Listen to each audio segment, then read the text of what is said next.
What's going on, guys, and welcome back. So today we have our special video where we said we're going to talk about tips, tricks, rulings, questions that I've seen asked on Facebook, and I have a very special guest making his first appearance in a video. It is my 7-year-old son, Dexton, so go ahead and say hi to him. He's going to help me out with this and answer some questions, and we'll see how good he does. So,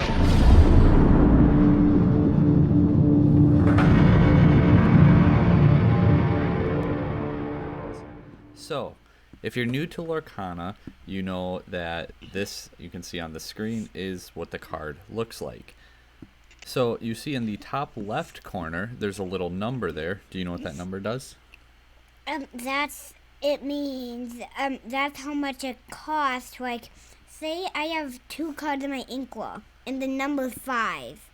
Then I can't play it but if I have 5 in my Inkwell, I can play it. But then, if you play it, you turn all the cards in your Inkwell sideways, or how much you use. Yep, so that number up in the top left corner is the ink cost to play it. If there is the symbol around it, it means you can put it into your Inkwell. You can also see on the lower right portion, right under the card arts, are the strength and willpower stats. And then obviously the abilities are written down in the card text area. The little lore symbols just tell you how much they can quest for. So that's pretty much the gist of the cards. We'll talk about locations here in a second. But what are some of the abilities cards have? Well, one of them is a rush. What does rush mean? Instead of waiting to attack the turn you played, that guy, you can attack right away the turn that guy has Can they quest though? No. So that's what rush means, that they can challenge the turn they're played, but like Dexton said, they cannot quest. How about reckless? Reckless means that if they're able to challenge, they must challenge. There are a few cards with reckless and lore value, which means they can quest, but they cannot quest if they do not have, or if there's a target to challenge, they must challenge. Ward means that your opponent cannot choose them for like an effect. You cannot use, say, let it go on, say, a Cogsworth, for instance, because he has ward, he cannot be chosen. However, they are still vulnerable to things like grab your swords, be prepared, even Lady Tremaine, where you make your opponent pick a card. So if you attack all their cards, get rid of them. They only have one card with ward. You play Lady Tremaine. Your opponent chooses, not you. So it does work that way. Do you know what resist means? If I have resist 1, what does that mean? No? It means, so resist means that you take that much less damage. So like the prince, the 3-cost bodyguard in steel has resist 1. If my opponent uses grab your swords, it'll deal 2 damage to everything on board. Since he has resist 1, he will only take 1 damage. Supporter being another one of these, where when you quest, the supporter can then give its strength to one of your other characters for the rest of the turn, and then they can obviously challenge or have a higher strength to take out a bigger threat. I know you know this one, evasive. What does evasive mean? If my card is evasive and the opponent's isn't, my opponent can't attack and I can't attack my opponent. But if my opponent has evasive... You can attack with evasive. They can't attack yours, though. If I have evasive and they have evasive, we can attack each other. But if they don't have evasive and I do, I can attack them, but they can't. Correct. So evasive, you must be evasive to attack evasive. Evasives can attack non-evasives. They are also still vulnerable to damage, so like grab your swords, teeth and ambitions, things like that, you can hit evasive characters. And then finally, bodyguards. Bodyguards are... You can like put them... You're over top of... Nope, that one's shift. Bodyguard. So a bodyguard, you can play them exerted. Exerted just means you play them sideways, already essentially used, not in the ready form. And when you do that, then what happens? The opponent can't attack your person But they can attack its bodyguard. Otherwise, if you don't have the bodyguard, they can attack any other people. Yep. So with bodyguards, if your opponent goes to challenge your character, they must challenge the bodyguard. What about locations? Does your bodyguard protect your locations? No. At least not yet. We might get a bodyguard for locations. I don't know, that's in the future. So we kind of just mentioned locations. Locations are the new aspect coming into the Inklands, and essentially you play them already exerted. Their costs are the same. Like, you have the cost, you have the inkable symbol around it if you're able. They do not have a strength, but they do have their willpower value for your opponent to take them out. Again, they enter exerted, so your opponent can challenge them as soon as they're able to. In addition, they will have, or some will have, abilities just like the cards do in the text section, from drawing cards, dealing damage, resist, and anything else that the game creators are going to want to put in. In addition to that, there's a movement cost on the far left that you'll see. And this cost means that to move your character into the location, you must pay that much ink. You cannot play a character directly into a location either. You must play them and then move them. Some characters you can move for free, but that is the ability of the characters and on the cards, so read them that way. Lastly, about locations, they do have a lore value on them, or at least most of them do. At the beginning of your turn, you gain that lore, no questions asked, you just get it. So again, check out their abilities, their willpower, their play costs, and their lore gain. Going back to some of the basics, 60 cards is the minimum you should play, and honestly it is the maximum that you should play in 99% of your decks, other than, like, say, mill or some random spice you're trying to cook up. Why do you want to play 60 cards? Wait, don't? No, I know why we don't. So he said it before the video, but you have good cards. You want to see your good cards. If you play more than 60 cards, you're less likely to see your good cards. So by staying close to 60 until you get more searchers and the game develops further, you're probably not going to want to play more cards. When we get to resolving your effects, I've seen this one asked a ton. We're going to go through now a whole bunch of scenarios that I have seen on Facebook, on Discord, stuff like that. People asking questions, asking rulings. How does this work? There's no actual judge program set up, but there is a judge Facebook page where we all try to help out and answer questions the best we can. So resolving your effects. How do you do this? Unlike some other games where you build chain links, effects, the turn player resolves effects one at a time. If two effects happen at the same time, you pick which one you resolve, and then you resolve the other one. Let's say both players have an effect like a Merlin goat on field. Both players are at 19 lore. Player A uses Be Prepared. The player who then, it's their turn, they use Be Prepared, their goat will activate first, they will go to 20 lore, the game will be over, and the opponent will not also go to 20. That is just not how the game works. Another part of the game is our singers. So let's say Gaston. Gaston is a 3-cost card, but he's a 5 singer. This means he can sing 5-cost songs. Can he sing a 2-cost song and a 3-cost song? Because 2 plus 3 equals 5 after all. Yes. No. So I guess I shouldn't say no. He technically can if you can ready him again. Anytime you sing a song, regardless of cost or anything like that, you must exert your character. So if you sing a 2-cost, your character will get exerted. If you have a way to ready him, you can go ahead and sing another song. But you cannot choose to sing a 3 and a 2 in order for that to equal his 5. And in addition to that, a thing I want to mention is with reducing the cost of a song. If you can reduce the cost to play your song, say from 5 to 3, that doesn't mean a 3-cost character can sing it, because it's still 5 to sing it. Just because of the other effect, you can play it for the reduced cost of 3. Modifiers, do they stack? This one gets asked a ton. So let's say we have 2 mouse armor on board. You can exert this card, choose one of your characters, it gains resist 1. If you have 2 of them and you choose the same character, do they have resist 1, or does it stack and do they go resist 2 since you use 2? Resist 2 and stack. That is right. All effects like this stack, whether it's gaining strength or resist or anything like that. Modifiers stack in this game. Bibbidi Boppity Boo. You can bounce a card, and then play a card of equal or lower cost as that card. So let's say you sing Bibbidi Boppity Boo, you bounce Lucifer to your hand, but you don't have another copy of Lucifer. Can you play that same card that you bounced to your hand? What do you think? Yes. That's right. You can in this game. Other games, you would have to have another copy of that in your hand. However, in Lorcana, you do not. You can bounce a card and play that exact same card regardless if you have another copy of it in your hand. Multiple bodyguards are on board and they are exerted. What happens, and can your opponent attack?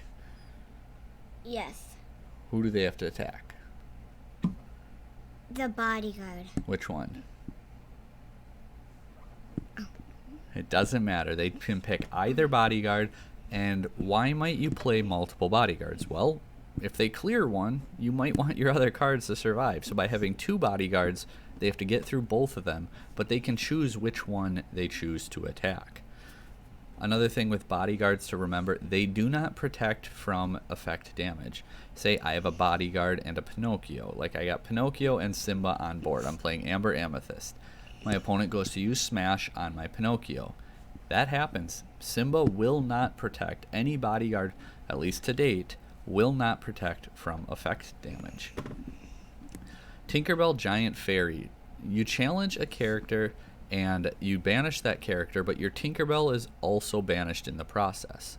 Does Tinkerbell still activate to deal 2 more damage to another character your opponent controls? No. Why? Because it banished.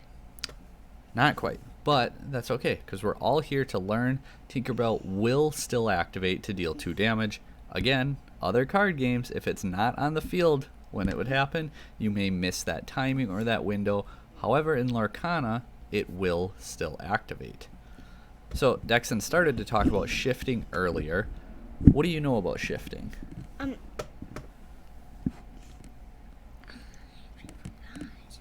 So shifting is the act of paying less for a higher cost card. If it'll say, right, in the abilities, it'll say like Tinkerbell Giant Fairy, shift 4. You can play this card for 4 on top of another Tinkerbell. One thing I do want to say, Pan's Shadow is not Peter Pan. It doesn't work like that. If it said Peter Pan and then like the little name under it was Pan's Shadow, it would work. However, it's Peter Pan's Shadow is the name, so you cannot shift Peter Pan over Pan's Shadow. But when you're shifting, it takes the status of the card below it. So if you play Tinkerbell turn 3, turn 4 you play Giant Fairy Tinkerbell. Your Tinkerbell was played the turn before, so it's already dry, so your Giant Fairy will come into play already dry. If you quest with Tinkerbell before shifting, she'll be exerted. The big Tinkerbell will come in exerted.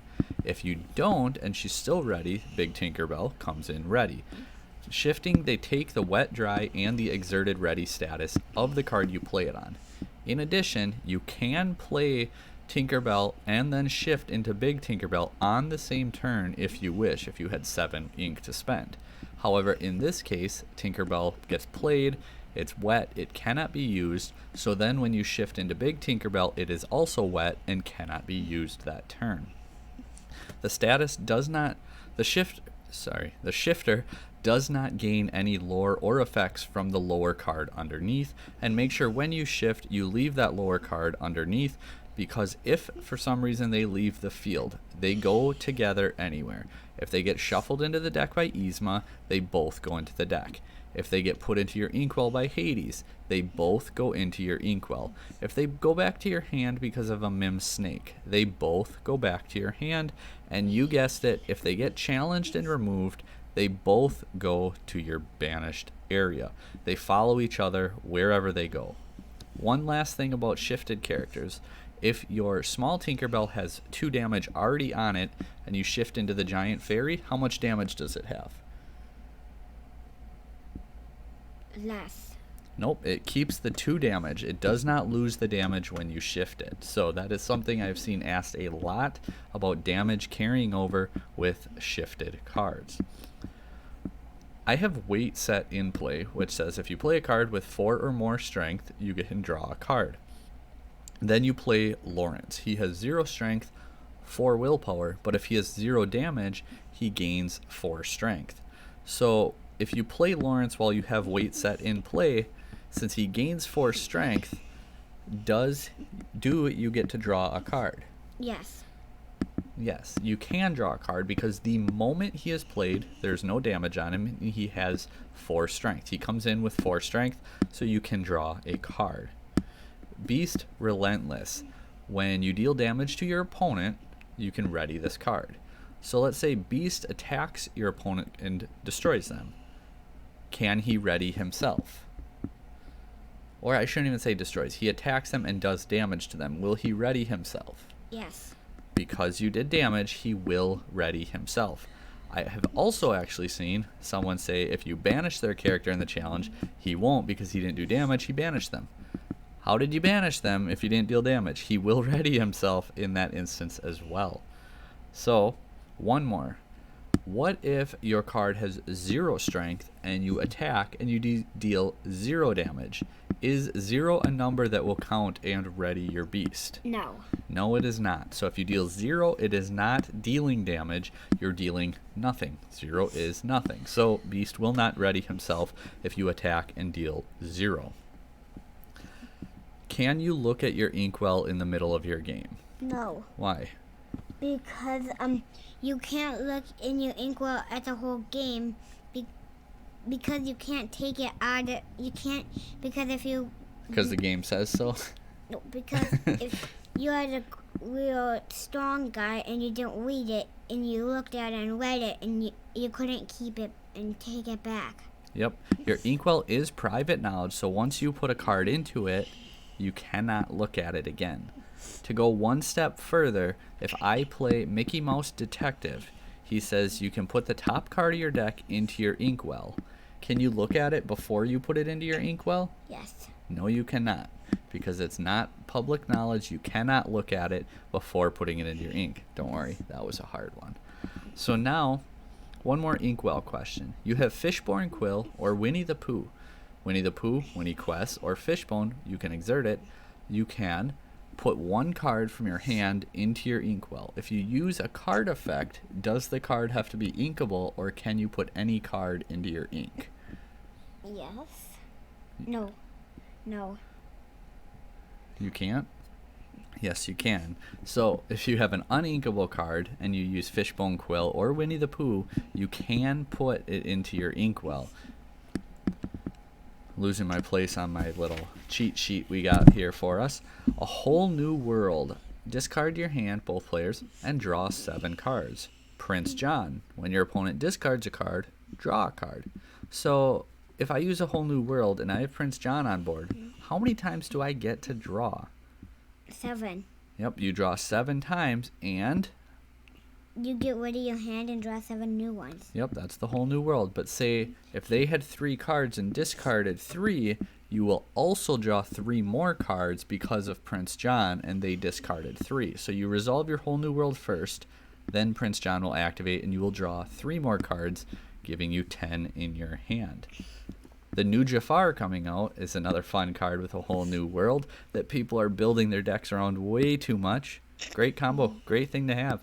Don't go for broke on it, though. Put them both in there. If you get it, you get it, but build other plans. That's like plan B or C. Plan A, work on a different game, plan 1, because otherwise you're going to lose a lot of games. I do have an updated Steel Amethyst list playing him if you want to go check that out. Anyway, Jafar reads, gain a lore anytime you draw a card while he's exerted on your turn. So your draw for turn, you will not gain a lore because he will be ready. Because the first thing you do at the start of your turn, you ready your cards, then you draw. He's not exerted, so you won't be able to use him that way. However, you can then quest, or you can sing a whole new world, because the moment you sing it, the cost of the card is to exert yours. He will then be exerted, and when you draw 7 cards, you will gain 7 lore. That's pretty much it with him, I think. Again, if you have any questions that we don't talk about or any disagreements with what I say in here, feel free to discuss down below. Challenger versus being challenged. So let's say the one drop Captain Hook. He has 1 strength, 2 willpower, Challenger +2. That is actually one that we didn't mention with the abilities, Challenger. If it says Challenger +2, that means he gains 2 strength when he's a Challenger. The difference between a Challenger and being challenged is he gains 2 when he challenges. If your opponent challenges him, he has 1 strength. He does not gain it when being challenged. And the last thing I have on here for us to talk about, exerted for an effect, will it trigger that effect? And what I mean by this isn't you use your effect, exert it, and you'd use it. That obviously would work. That's how the card's designed. But say binding contract, you exert one of your cards to exert one of theirs. You have the 2-drop Robin Hood where you exert him and deal 1 damage to your opponent. If binding contract exerts your Robin Hood, will he do 1 damage? No. Why? Because I shook my head? So no, they will not, because you must actually use that as your movement for them, exert them to deal the damage to use his effect. If a different card exerts him, he will not do that. However, if we get cards where it says, when this card gets exerted, do XYZ, then that would work. However, in the case of Robin Hood, where it says exert him to do this, you will not get that if you're exerting him through another card. Again, any questions, let us know down below, and maybe I'll ask Dexon and let you know what he thinks before I give my thoughts. But anyway, like, share, subscribe, comment down below. We're going to work on a giveaway because we're not going to quite reach ours for this month, I don't think. But 3,000 subs, we can get there. I'm going to push out a few more videos this week. So we have an Enchanted Rare Stitch giveaway if we can hit that 3,000 sub mark. Otherwise, I'm going to work on a different giveaway that we will for sure hit, and there's no way around it because I'm just going to figure it out and do it regardless of sub count. So like, share, subscribe, comment down below, let Dexon know how he did.